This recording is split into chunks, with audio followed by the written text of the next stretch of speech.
Okay guys, I am using OBS now because Intel has stopped their stupid ARC software, but anyway, this is my lap guide for Daytona. It's for the, well, you could either class this as the IMSA fixed or the prototype fixed, although this doesn't a prototype fixed lobby, practice lobby, but the conditions are pretty much identical in either of these. And here we have different setups, so lap time changes. But so let's start off by looking at the fastest lap. So jump for field 4,200. So this will be a good indicator of what we should strive for.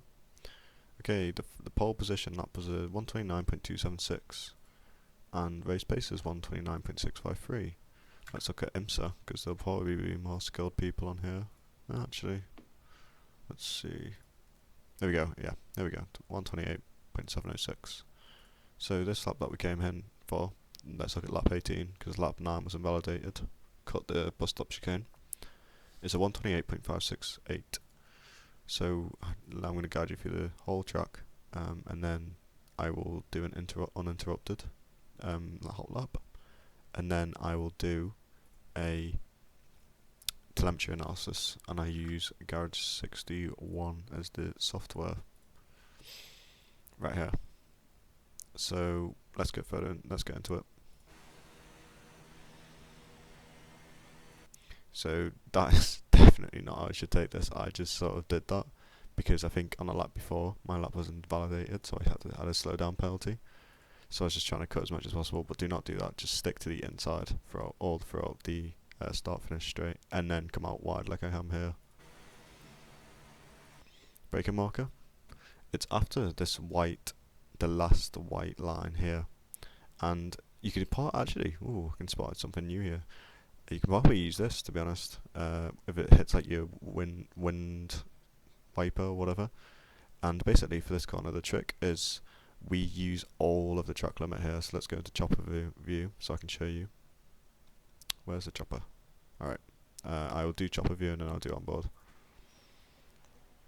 So you can see that we use all this outside. So we cross this white line, we use all of it. And that's basically the line. But let's show you that again. Cockpit. Right. So braking marker right here. And then I'm going to use all the track limit. I'm going to shift down into second. And I'm just going to get the car rotated as much as possible early. And the best braking turning marker for here, when you really should start finalising the corner, is when the asphalt changes right here. And basically we get on the power really early. And these curbs, by the way, are lethal right here, so try not to use them too much. We cut the chicane as much as possible. So our braking marker here, I usually do it when I'm alongside this this alternate sort of road here, or these cones or whatever you want to say. Or you could even use this lamppost here. And we brake, we shift down into first, and we turn in. It's a common theme here, which it's a common theme to turn in quite early here. And basically we aim for you'll see the yellow curve, we aim for it. So I missed a little bit here, but that was fine because I got a better exit, but ideally we should be more over to the right here. And as soon as we start to see our exit, the exit of this curb, we start getting back on the power because the runoff is really long.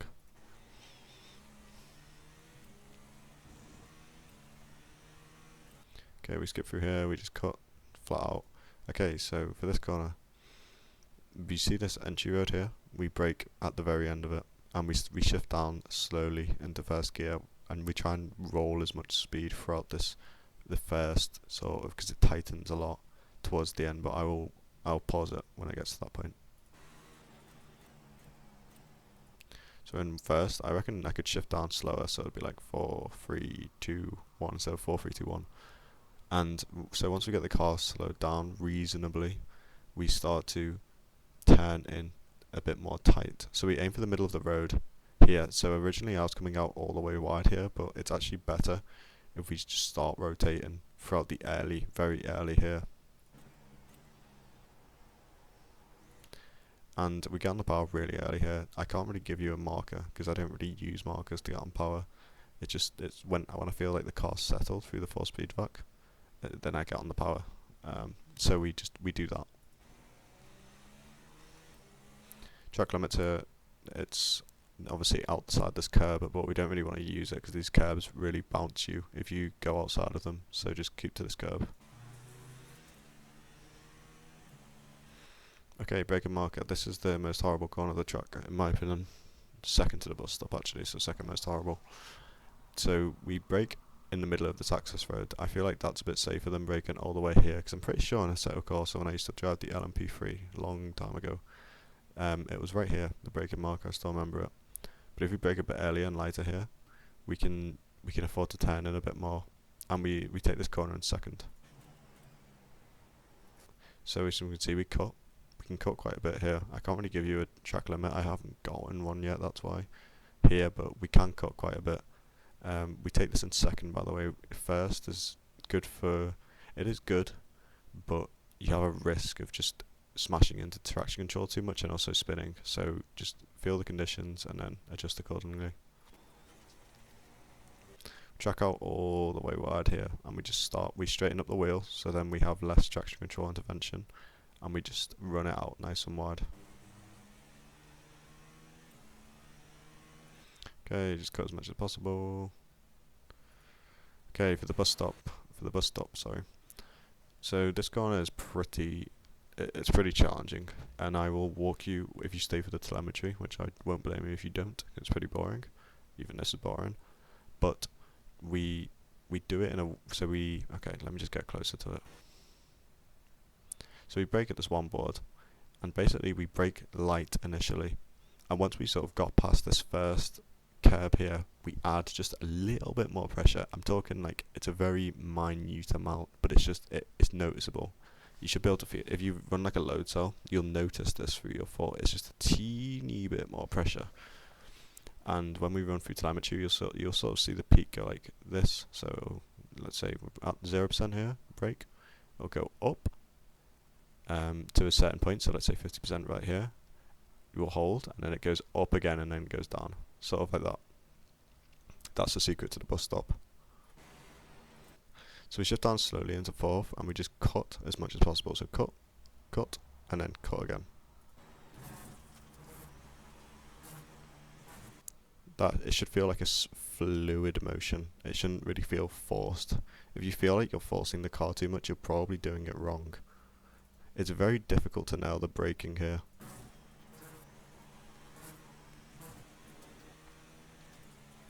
Okay, and then we just cut as much as possible to the finish line. Boom. And that is a 128.568. So let's do an uninterrupted hot lap.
Okay, that's the hot lap. One last thing actually, because I didn't tell you this, I don't think.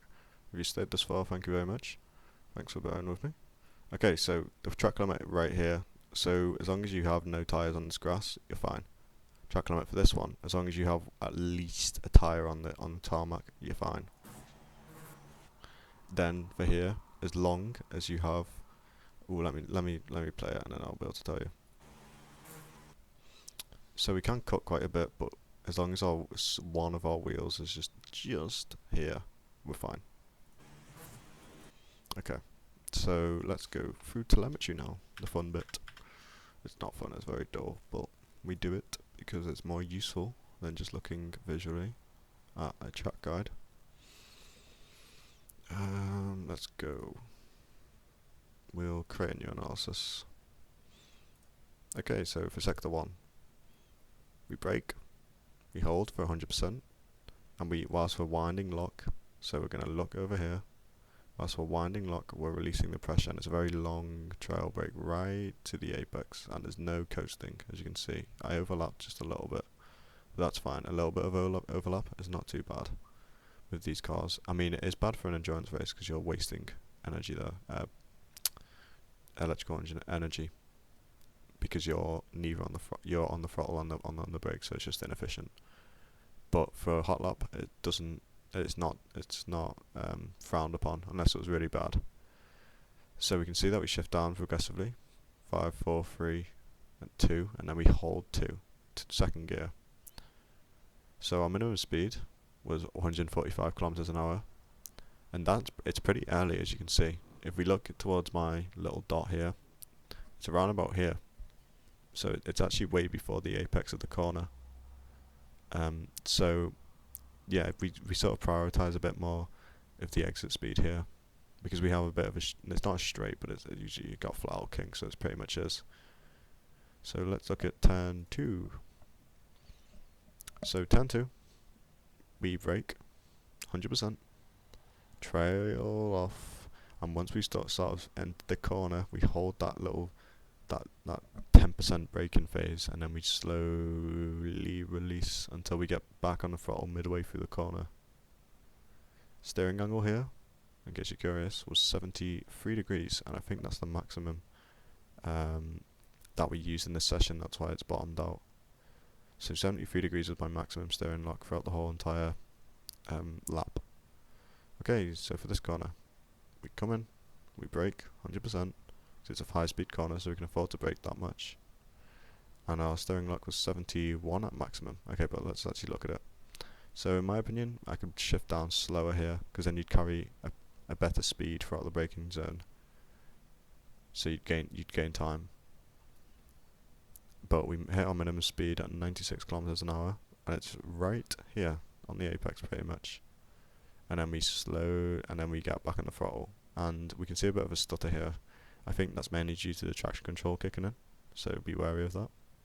But we can see our lines very clearly here. Boom, it's a nice line. Yeah, I like that. Right, so sector 4. This is the most awkward corner on the track, because you just get a boatload of understeer. But I sort of figured it out. You just cut more. You just stop overdriving, stop using too much steering lock, and just progressively sort of release the brake at a little bit of a slower rate. It's still quite a fast trail brake, as we can see. We don't brake quite to 100% here. I was originally, but it's wrong. We shouldn't brake to 100% because it's quite easy to lock a front, especially the inside tyre, and then you understeer. Minimum speed, again, 120 kilometers an hour. And then we get back on the throttle. And to be honest, I could be less aggressive on the throttle here, because I know that I'm smashing into traction control a lot here, because you can audibly hear it. Section 5, bus stop. Here we go. This is what I was trying to say. So it's not really an increase of pressure. It's more of a plateau. It's a hold for just a split second, and then we just trail off again. So it's very interesting. It's a very good secret. So instead of just a linear going down like we see over here, it's pretty linear, right? And instead we sort of brake, we release just a little bit, and then we keep that lower pressure. We shouldn't really, I don't know how to explain it. You don't actively think about this. I don't actively think, okay, I'm going to hold a pressure like 47% or 45% or whatever. It's like more of a, you stop your foot, you keep the same pressure.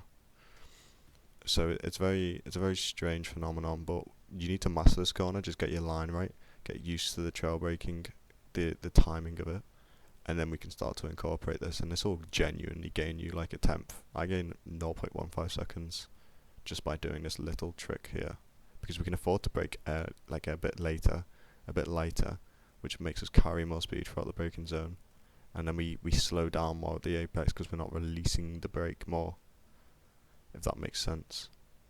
So we can see that we go to gear 4 pretty late, to be honest, but that's a good thing. We want that because we don't want to slow down too much during the first phase of the corner, which is the first phase of the chicane, sorry.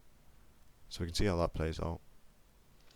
In case you a good idea to see what conditions are like, we look at the maximum speed that we gain. So if you're looking at average 61, you want to know your maximum gain speed. Mine was 318 on this stock fixed quali setup. Right. My headphones just fell apart, sorry. Well, I hope that was of some use. Again, if you got any sort of advice, you got some other tricks up your sleeve for this track, let me know. If you found it helpful, even better, let me know. Thank you for watching.